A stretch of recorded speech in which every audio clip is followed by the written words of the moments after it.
Shri TP. Jayachandran master, ഇവിടെ ഒരു രാഷ്ട്രീയ വടംവലിയാണ് നടക്കുന്നത്. ഒരു മരണത്തിന്മേൽ ആരോപണം ഉന്നയിക്കുന്നു, അതിന്മേൽ തിരിച്ച് പ്രത്യാരോപണം ഉന്നയിക്കുന്ന സർക്കാർ. എന്തായാലും എന്താണ് തുടർ നടപടി എന്നുള്ളത് ഇപ്പോഴും അന്യമായി തന്നെ നിൽക്കുകയാണ്. കാരണം കാര്യക്ഷമമായ ഒരിടപെടലും ഇതുവരെ ഉണ്ടായിട്ടില്ല എന്നുള്ളത് തന്നെയാണ്. കഴിഞ്ഞ കുറേ കാലങ്ങളായി മനുഷ്യ വന്യജീവി സംഘർഷത്തിൽ ജീവൻ പൊലിഞ്ഞ നിരവധി മനുഷ്യരുണ്ട്. അപ്പോൾ താൽക്കാലികമായി പ്രാദേശികമായി ഉണ്ടാകുന്ന ചില രോഷങ്ങളെയൊക്കെ തൽക്കാലം എന്തെങ്കിലും പറഞ്ഞൊന്ന് തണുപ്പിച്ച് വീണ്ടും അതേ നിലപാടിലേക്ക് തന്നെ പോകുന്ന ഒരു സർക്കാർ സംവിധാനത്തെയാണ് നമുക്ക് കാണാൻ കഴിയുന്നത്. ഇതിന് ഒരു അറുതി വേണം എന്നുള്ളത് ഓരോ ജനതയും അല്ലെങ്കിൽ ഇത് അനുഭവിക്കുന്ന ഓരോരുത്തരും നേരിടുന്ന ഒരു പ്രശ്നം തന്നെയാണ്. എങ്ങനെ നമുക്കിതിലേക്ക് എത്തിച്ചേരാം എന്നുള്ളതാണ്. കാര്യക്ഷമമായ ഒരു ഇടപെടൽ ഇനിയും ഉണ്ടാകേണ്ടത് അനിവാര്യം തന്നെയല്ലേ? രോഹിണി, തെരഞ്ഞെടുപ്പ് കാലഘട്ടമാണ്. എന്തിലും ഏതിലും രാഷ്ട്രീയം തിരയുമ്പോൾ വഴിക്കടവിലെ നിവാസികളെ സംബന്ധിച്ചിടത്തോളം അവരുടെ ജീവിത പ്രയാസമാണ്, ജീവിത പ്രശ്നമാണ്. ഒരു കുടുംബത്തിന് നഷ്ടപ്പെട്ടത് ഏറെ പ്രതീക്ഷയോടെ വളർത്തിക്കൊണ്ടുവന്ന 10ാം തരത്തിൽ പഠിക്കുന്ന ജിത്തു എന്ന് പറയുന്ന ഒരു പാവപ്പെട്ട കുടുംബത്തിൽപ്പെടുന്ന ഒരു ചെറുപ്പക്കാരനാണ്, ഒരു വിദ്യാർത്ഥിയാണ്. ആ കുടുംബത്തിന്റെ മാറാവേദന, അത് ആ കണ്ണീരിന്റെ മുമ്പിലാണ് നമ്മൾ ഈ ചർച്ച സംഘടിപ്പിക്കുന്നത്. സ്വാഭാവികമായിട്ടും ഇവിടെ കേന്ദ്രമന്ത്രി പറഞ്ഞ വാക്കുകളിൽ അന്യതയുണ്ട്, ഒരു പ്രത്യേകതയുണ്ട്. നോക്കൂ, വഴിക്കടവ് നിലമ്പൂർ മേഖലയിൽ വന്യമൃഗ ആക്രമണത്തിൽ കൊല്ലപ്പെട്ടതിനേക്കാൾ ആളുകൾ കൊല്ലപ്പെട്ടത് മനുഷ്യ മൃഗങ്ങളുടെ ഇത്തരം പ്രതിരോധ മാർഗങ്ങളിലൂടെയാണ്.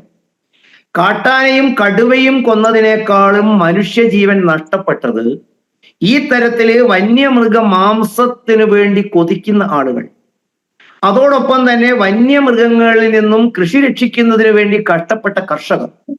ഈ ഒരു സംഭവം ഉണ്ടായപ്പോഴാണ് നമ്മൾ ചർച്ച ചെയ്യുന്നത്. സത്യത്തില് എന്റെ 2 പ്രതികളോട് ഞാൻ ചോദിക്കുന്നു, നിങ്ങൾ 2 കൂട്ടരും ഇതിൽ പ്രതിയല്ലേ? വഴിക്കടവ് ഗ്രാമപഞ്ചായത്ത് ഭരിക്കുന്നവന് ഇതിൽ ഉത്തരവാദിത്തമില്ലേ?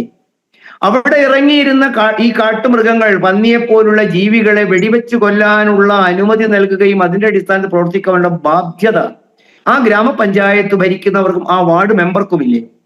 അത്തരത്തിൽ ഉണ്ടായിരുന്ന നിരന്തരമായ ആരോപണങ്ങൾ നൽകിയിട്ടും പോലീസ് തിരിഞ്ഞു നോക്കിയിട്ടില്ല എന്ന് പറയുമ്പോൾ സംസ്ഥാന ആഭ്യന്തര വകുപ്പിന് ഇതിന് കൃത്യമായ ഉത്തരവാദിത്തമില്ലേ?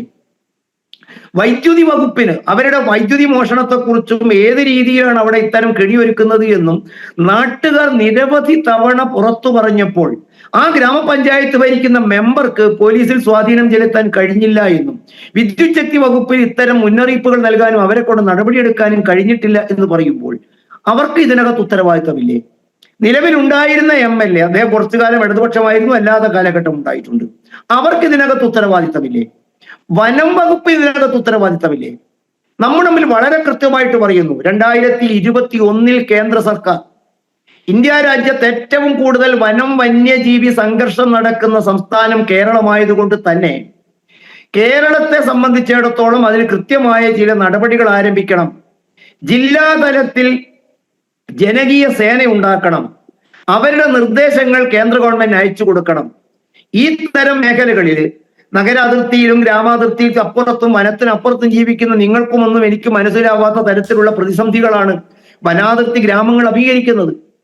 അതുകൊണ്ടാണ് പ്രായോഗികമായ എന്ത് നടപടികൾ എടുക്കാൻ സാധിക്കുമെന്നതിനെ കുറിച്ച് ആലോചിക്കാൻ ജനങ്ങളുടേതായ ഒരു പ്രതിരോധ സേന ഉണ്ടാക്കണം. ജില്ലാതല അവലോകന സമിതികൾ ഉണ്ടാക്കണം. അവർ സർക്കാരിനോടും കേന്ദ്ര സർക്കാരിനും കൃത്യമായ അറിയിപ്പുകൾ നൽകണം. അതിന്റെ അടിസ്ഥാനത്തിൽ തുടർ നടപടികൾ ആവിഷ്കരിക്കുക മാത്രമാണ് ഇതിലുള്ള പ്രതിസന്ധി. ഇപ്പൊ തെരഞ്ഞെടുപ്പായതുകൊണ്ട് 2 ദിവസം ചർച്ച ചെയ്യും.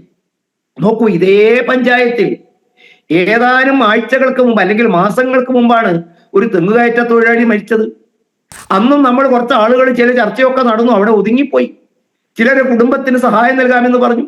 ഇന്നേ വരെ ആ കുടുംബത്തിന് ഒരാൾക്ക് ജോലി നൽകാമെന്ന് പാലിക്കപ്പെട്ടിട്ടുണ്ടോ? 10 വർഷം മുമ്പ് മത്തായി എന്ന് പറയുന്ന മറ്റൊരു കുടിയേറ്റ കർഷകൻ ഇവിടെ ഇതേ രൂപത്തിൽ കൊല്ലപ്പെട്ടു. അന്നും വാഗ്ദാനങ്ങൾ ഉണ്ടായിരുന്നു, രാഷ്ട്രീയക്കാർ പ്രകടനം നടത്തിയിരുന്നു. ഞാനിവിടെ ചൂണ്ടിക്കാണിക്കുന്നത് തെരഞ്ഞെടുപ്പ് ആയതുകൊണ്ട് ചില ബഹളവും ഒക്കെ തൽക്കാലം നടക്കും. ശങ്കരൻ ഇത് കഴിഞ്ഞാൽ വീണ്ടും തെങ്ങിൽ തന്നെ കിടക്കും. നോക്കൂ, ഈ കാട്ടുപന്നിയെ കൊന്നാൽ അതിനെ മണ്ണെണ്ണ ഒഴിച്ച് കുഴിച്ചിടുകയാണോ അതല്ല മറ്റെന്തെങ്കിലും ആണോ എന്ന് നിങ്ങൾ അന്വേഷിച്ചു പോകണ്ട എന്ന് പറയുന്ന മുഖ്യമന്ത്രിയുടെ പ്രസ്താവനയ്ക്കും ഇതിനകത്തൊരു പ്രേരണയില്ലേ? ഈ തരത്തിൽ കൊല്ലപ്പെടുന്ന മൃഗങ്ങളെ ഏത് രീതിയിൽ സംസ്കരിക്കണം, അത് മനുഷ്യന് ഭക്ഷിക്കാനുണ്ട്, നാളെ ഇത് ദുരുപയോഗം ചെയ്യാൻ സാധ്യതയുണ്ട് എന്നതുകൊണ്ട് അധികാരികൾ കണ്ണടയ്ക്കാതെ വിദ്യുത് ശക്തി വകുപ്പും പോലീസ് സേനയും അവിടുത്തെ വനം വകുപ്പും കണ്ണടയ്ക്കാതെ, അവർ കണ്ടില്ലെന്ന് നടിക്കാതെ, കേരളം പോലെ ഇത്തരം സംസ്ഥാനത്ത് ഇത്തരം പ്രവർത്തനങ്ങൾ നടക്കുമെന്ന് നമുക്ക് വിശ്വസിക്കാൻ സാധിക്കുമോ? അതുകൊണ്ട് ഞാൻ ചൂണ്ടിക്കാണിക്കുന്നു, വഴിക്കടവ് ഗ്രാമപഞ്ചായത്തിലെ അംഗങ്ങൾക്ക് ഇതിനകത്ത് കൃത്യമായ ചുമതലയുണ്ട്, ഉത്തരവാദിത്തമുണ്ട്. അവരാണ് ഒന്നാം പ്രതി. ആ വാർഡ് മെമ്പർക്ക് ഇതിനകത്ത് പ്രതിരോധിക്കാനുള്ള കാര്യങ്ങൾക്ക് നേതൃത്വം കൊടുക്കാൻ കാണിച്ചിട്ടില്ലെന്ന് മാത്രമല്ല, അദ്ദേഹം പോലീസിലും വിദ്യുത് ശക്തി വകുപ്പിലും സമ്മർദ്ദം ചെലുത്തുന്നതിൽ പരാജയപ്പെട്ടു. സ്ഥലം MLA-ക്ക് അതിൽ കുറ്റകരമായ പങ്കാളിത്തമുണ്ട്. അദ്ദേഹത്തിന്റെ നിഷ്ക്രിയത്വമാണ് മൂന്നാമത്തേത്. വനം വകുപ്പിന് ഇതിന് കൃത്യമായ ഉത്തരവാദിത്തമുണ്ട്. അതിർത്തിയിൽ വേലികൾ, കിടങ്ങുകൾ മുതലായവ പണി കഴിക്കുന്നതിന് വേണ്ടി കൃത്യമായി വാങ്ങിക്കൂട്ടിയ തുക വിനിയോഗിച്ചിട്ടില്ല എന്ന് പറയുന്നത് ഞാനല്ല. ഇക്കഴിഞ്ഞ July 2024 controller and auditor general അക്കമിട്ട് പറയുന്നു, എന്തുകൊണ്ട് ഇന്ത്യ രാജ്യത്തെ വന്യജീവി മനുഷ്യ ആക്രമണങ്ങൾ, സംഘർഷങ്ങൾ എന്തുകൊണ്ട് കേരളത്തിൽ മാത്രം ഇത്തരത്തിൽ ഉണ്ടാകുന്നു?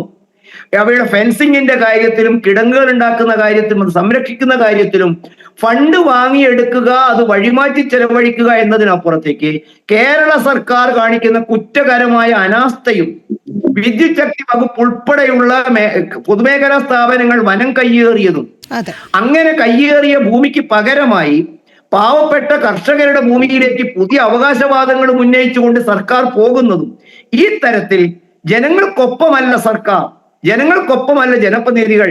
ഭരിക്കപ്പെടുന്നവരും ഭരിക്കുന്നവരും രണ്ടു തട്ടിലാണ്.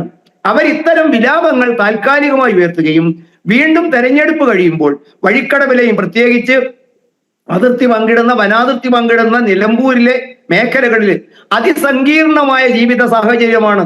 കാട്ടാനയും കടുവയും കാട്ടുപന്നിയും അവരുടെ നിത്യജീവിതത്തിൽ കർഷക വൃത്തി അന്യമാക്കിയിരിക്കുന്നു. അവർ കൃഷി ഉപേക്ഷിച്ചു പോകുന്നു.